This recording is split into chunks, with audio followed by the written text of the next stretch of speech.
नमस्कार दोस्तों। आज हम ऐसे राजनेता की बात कर रहे हैं जिसे पार्टी ने वो सब कुछ दिया जो एक राजनेता का सपना होता है राजनीति में आने के बाद। लेकिन उस राजनेता ने पार्टी को क्या वापस दिया, अगर उसे हम देखें तो वो कहना चाहिए सिफर ही माना जाएगा। बल्कि वो अगर ना देते तो ज्यादा एहसान करते पार्टी पर जो उन्होंने दिया है। जी हाँ, हम बात कर रहे हैं मध्य प्रदेश की पूर्व मुख्यमंत्री दिग्विजय सिंह की। मैं दिग्विजय सिंह के बारे में शुरू से आपको ले चलता हूँ और आप इस प्रोग्राम को पूरा देखिए और दिग्विजय सिंह की राजनीतिक यात्रा को समझने की कोशिश कीजिए। दिग्विजय सिंह राजनीति में 1971 में आए और अपने जो गृहनगर था नगर पालिका का अध्यक्ष बने और उसके बाद उन्होंने कोशिश की कि वो कांग्रेस में शामिल हों और जो प्रदेश कांग्रेस कमेटी थी और उसके अध्यक्ष थे वो बिल्कुल तैयार नहीं थे कि दिग्विजय सिंह को पार्टी के अंदर लिया जाए, क्योंकि अगर आप देखें तो 1947 से और 1975 तक दिग्विजय सिंह की एक राजनीति रही जिसमें वो अपनी अलग तरह की राजनीति करते रहे और जग जाहिर है वो किस तरह विचारधारा की राजनीति करते थे और उनका परिवार किस विचारधारा की राजनीति करता था। लेकिन उन्होंने काफी जोर लगाया और जब कोई बात नहीं बनी तो 1975 में तत्कालीन मुख्यमंत्री पंडित श्यामाचरण शुक्ल ने उनकी कांग्रेस में एंट्री करवाई थी। उनका जो कांग्रेस में आगमन हुआ उस श्यामाचरण शुक्ल की बदौलत हुआ था, वरना कांग्रेस कमेटी इसके पक्ष में नहीं थी कि दिग्विजय सिंह को कांग्रेस में शामिल किया जाए। और जब वो राजनीति में शामिल हो गए तो 1977 का दौर था और उन्हें अर्जुन सिंह की सिफारिश पर टिकट मिली और वो विधायक बनी। फिर 1980 में विधानसभा चुनाव में वो जीते अपने गृह क्षेत्र राघवगढ़ से और राज्य सरकार में अर्जुन सिंह मंत्रिमंडल में पशुपालन मंत्री बने, मछली पालन पशुपालन। उसके बाद उनके रुतबे बढ़ते गए, उन्हें फिर बड़े बड़े महकमे दिए गए, कृषि विभाग जैसा बड़ा विभाग उन्हें दिया गया और दिग्विजय सिंह की राजनीति चल निकली। 1984 के लोकसभा चुनाव में उनको राजगढ़ संसदीय क्षेत्र से लड़वाया गया, वहां से वो जीते और 1989 के चुनाव में वो चुनाव हार गए लोकसभा का। फिर 1991 के चुनाव में वो फिर जीते, लेकिन घटनाक्रम घटा, सब जानते। 19 विधानसभा भंग हुई, मध्य प्रदेश में विधानसभा के चुनाव हुए और दिग्विजय सिंह सारी तिकड़ों अर्जुन सिंह की जो तिकड़में थी और जो रणनीति थी उसकी बदौलत वो प्रदेश के मुख्यमंत्री बने। हालांकि उसमें उन्होंने सबने सुभाष यादव को पिछड़े वर्ग के नाम पर और जमुना देवी को आदिवासी के नाम पर आगे किया गया था और यही से बहुमत जुटाया गया था और जब बहुमत जुड़ गया तो दिग्विजय सिंह को मुख्यमंत्री बनाया गया था। ये उनकी मुख्यमंत्री बनने की कहानी है। अब वो मुख्यमंत्री बन जाते हैं और उसके बाद फिर वो मध्य प्रदेश में सत्ता और संगठन के पूरी तरह से केंद्र बिंदु हो जाते हैं। अब सत्ता भी उन्हीं के साथ चलती है और संगठन भी उन्हीं के अनुसार चलता है। इस दौरान पहला बार उन्होंने संगठन में किया सत्यव्रत चतुर्वेदी के ऊपर।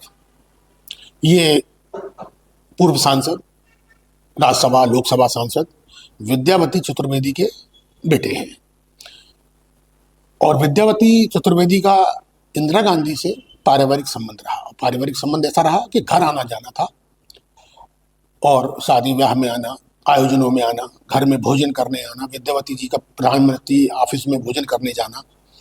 तो इस तरह से इनके पारिवारिक संबंध थे और बड़ी गहराई से संबंध थे। लेकिन दिग्विजय सिंह ने पहला प्रहार सत्यव्रत चतुर्वेदी पर किया और ये हालात पैदा कर दिए कि उन्हें पार्टी छोड़नी पड़ी और उन्होंने 1995 में राजनीतिक रूप से संन्यास ले लिया। एक अलग बात है कि फिर सोनिया गांधी के हस्तक्षेप से वो 1999 में वापस राजनीति में आए और खजुराहो लोकसभा संसदीय क्षेत्र से लोकसभा सदस्य बने और फिर उसके बाद वो 2 बार और राज्यसभा सदस्य रहे। लेकिन ये पहला दिग्विजय सिंह की संगठन पर किया गया प्रहार था। उसके बाद उन्होंने मुकेश नायक उनके टारगेट में थे। जब वो सरकार बनी थी तो दिग्विजय सिंह अध्यक्ष थे और मुकेश नायक प्रदेश के युवक कांग्रेस के अध्यक्ष थे, और मुकेश नायक की भी बड़ी भूमिका थी उस जीत में 1993 की। मुकेश नायक चुनाव जीते, मंत्री बने, लेकिन मंत्री बनते बनते ऐसे हालात पैदा कर दिए थे दिग्विजय सिंह ने कि आखिर में 1998 में मुकेश नायक को कांग्रेस छोड़नी पड़ी। ऐसे माहौल और वातावरण बना दिया गया। इस तरह से अनेक नेता थे जिन्हें दिग्विजय सिंह का शिकार होना पड़ा। और दिग्विजय सिंह जब मुख्यमंत्री बने तो फिर उन्होंने ऐसे व्यक्ति को प्रदेश अध्यक्ष बनाना शुरू कर दिया जिसका प्रदेश में कोई जनाधार नहीं था, न सत्ता में न संगठन में, और बहुत एकाध विधानसभा सीट में सिमटा रहने वाला व्यक्ति जो उसमें भी उसका जनाधार नहीं था, उसको उन्होंने अध्यक्ष बनवाया। इस तरह से संगठन पूरी तरह से कांग्रेस का कोलैप्स होकर कर गया। इस वजह से ना तो कोई आगे पीढ़ी संगठन में आ पाई और ना कोई पीढ़ी सत्ता में आगे बढ़ पाई। पूरा कब्जा था दिग्विजय सिंह का, निष्कंटक राज कर रहे थे प्रदेश में। सौभाग्य से कहें वो 1998 में फिर से चुनाव में मुख्यमंत्री बन गए, हारा हुआ चुनाव जीत गए, और उस चुनाव के बाद जो है उनका अतिवाद शुरू हो गया, निरंकुशता शुरू हो गई। वो इस मकाम पर पहुंच गए कि उन्होंने कहना शुरू कर दिया, मुझे कर्मचारियों का वोट नहीं चाहिए, मुझे सवर्ण अगड़ों का वोट नहीं चाहिए, चुनाव बिजली से सड़क पानी से नहीं जीते जाते। इसमें लालू प्रसाद यादव उनके रोल मॉडल थे कि मैनेजमेंट से चुनाव जीते जाते हैं, और उनकी इन्हीं नीतियों की वजह से कांग्रेस बुरी तरह चुनाव हार गई 2003 में ऐतिहासिक रूप से, और कांग्रेस आज भी उसका दंश झेल रही है। और जब भी कभी कोई बात आती है तो दिग्विजय सिंह के ये मुद्दे, ये बयान कांग्रेस के आड़े आ जाते हैं, उसकी जीत में आड़े आ जाते हैं। उसके बाद 15 साल के बाद कमलनाथ एक नए चेहरे के रूप में प्रदेश में आए, एक फ्रेश चेहरा था, लोगों ने उस पर विश्वास किया और सरकार बनी। वो सरकार बनने के बाद मध्य प्रदेश के प्रवासी बन गए थे दिग्विजय सिंह। दिग्विजय सिंह खुद दिन गिन के बताते हैं कि 2003 के बाद और 2018 तक वो कितने समय मध्य प्रदेश में आए और रहे, खुद बता दे। वो मैं नहीं बता रहा, मुझे पता है लेकिन मैं नहीं बता रहा, वो खुद बता दे। लेकिन जैसे ही सरकार बनी उन्होंने स्थायी डेरा जमा लिया और पूरी सरकार पर हस्तक्षेप कर दिया, अंदर से सरकार चलाने लगे, हर मंत्री के कार्य में हस्तक्षेप, हर निर्णय में हस्तक्षेप। कितने मंत्रियों से उनका विवाद हुआ। जो नेता प्रतिपक्ष उमंग सिघार है उसका विवाद पूरे देश में फैला था, सबको जग जाहिर है, और भी मंत्रियों से उनके बहुत विवाद हुए और वो सरकार गिर गई। सिंधिया ने सरकार गिरा दी। अगर सरकार गिरने के एक कारण सिंधिया थे बाहर से, तो कुछ हो सकता है कि उसके अंदरूनी कारण दिग्विजय सिंह, क्योंकि सरकार बहुत बड़ी पटकथा, एक स्क्रिप्ट बनाई गई थी, पटकथा लिखी गई थी इसको गिराने की। ऐसे नहीं गिरी, पटकथा के द्वारा ये सरकार गिराई गई थी, षड्यंत्रों के द्वारा, जिसका कभी राज खुलेगा मुझे ऐसा लगता है। तो एक प्रकार से इससे बड़ा सस्पेंस और थ्रिलर देश की राजनीति में कोई दूसरा नहीं होगा, क्योंकि इसमें सब कुछ अंदरूनी हुआ है, बाहर कुछ भी नहीं हुआ। बाहर तो सिर्फ दिखा है कि सिंधिया जी ने सरकार गिरा दी। इसी तरह सरकार गिरने के बाद एक मौका था राज्यसभा का। दिग्विजय सिंह, सरकार गिर गई, राज्यसभा में दिग्विजय सिंह का कार्यकाल पूरा होने वाला था, जैसे अभी होने वाला है मार्च में। 2 व्यक्ति जाने थे,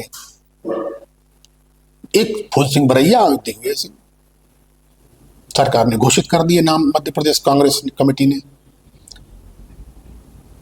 अब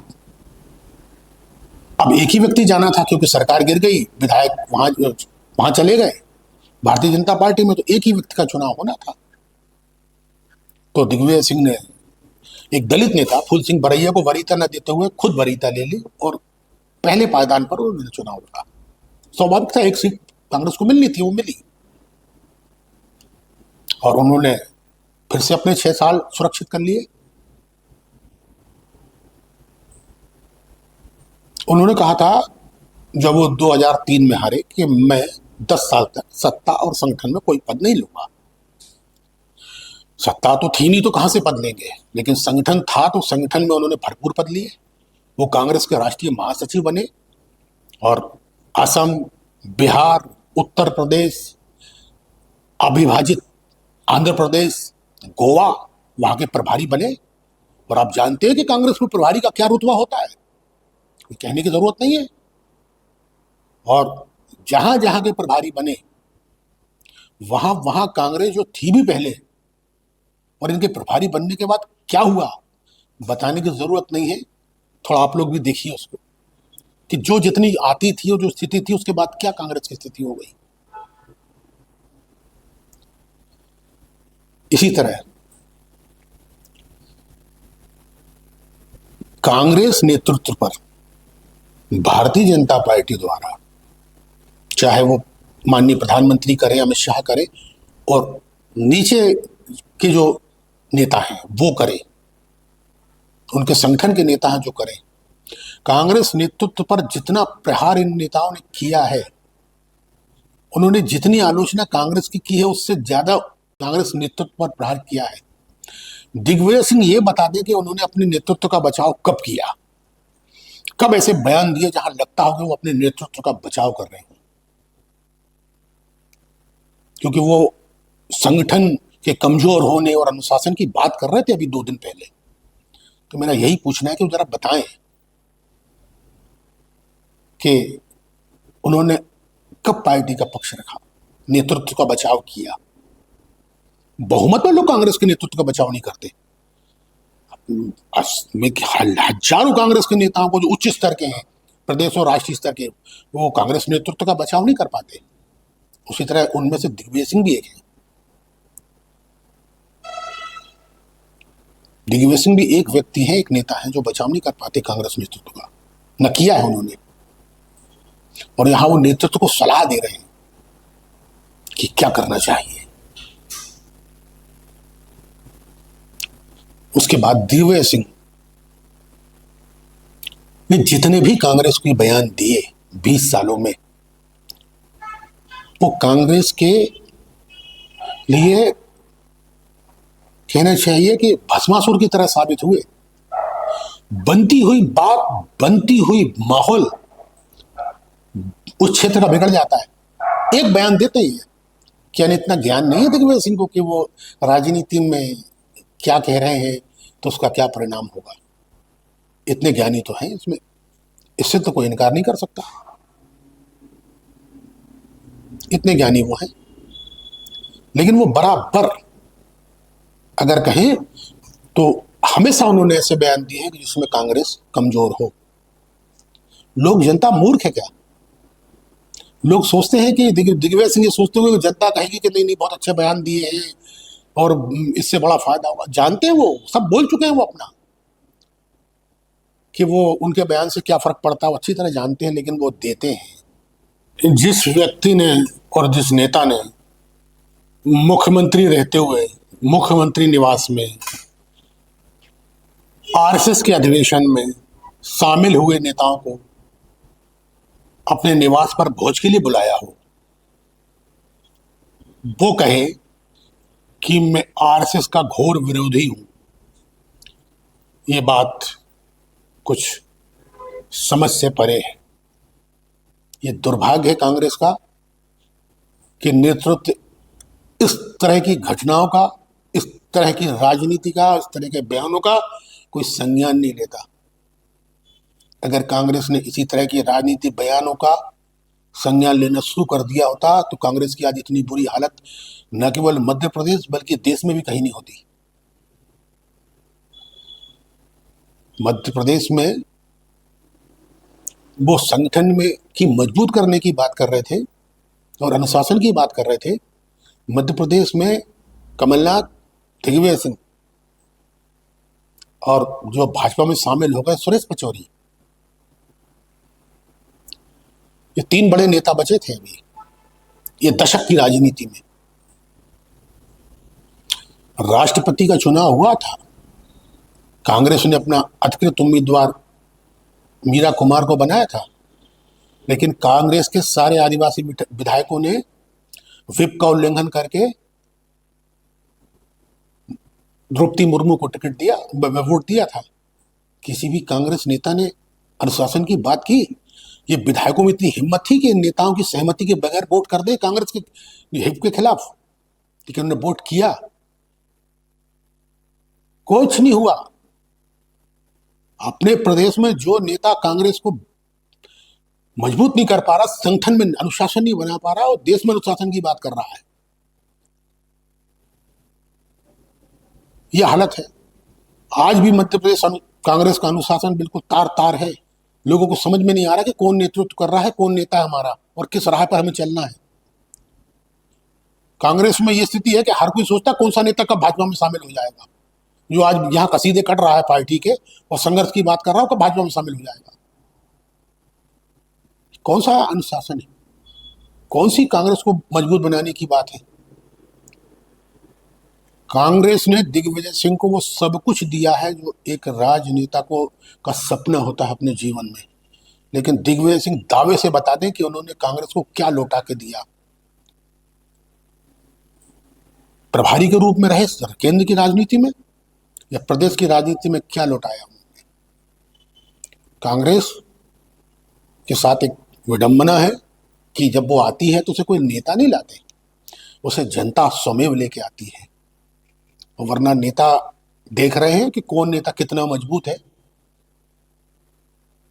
2028 में 25 वर्ष की सिल्वर जुबली हो जाएगी भारतीय जनता पार्टी की सरकार की, तो कांग्रेस के नेताओं ने, पुरोधाओं ने और बड़े बड़े महावीरों ने क्या किया, ये सब बात सबके सामने है कि सत्ता के लिए क्या और संगठन के लिए क्या किया। तो दिग्विजय सिंह जैसे नेता जो एहसान ये बयान दे के और संगठन की बात करके और कांग्रेस में रह के जो ये एहसान करते हैं पार्टी के ऊपर, अगर वो ये ना करें तो वो पार्टी पर ज्यादा एहसान करेंगे। धन्यवाद दोस्तों, हमारा प्रोग्राम आपको कैसा लगा आप हमें बताएं। चैनल को लाइक करें, सब्सक्राइब करें, शेयर करें और अपनी राय दें, ताकि हम इसी तरह से आपको प्रोग्राम दिखाते रहें। धन्यवाद।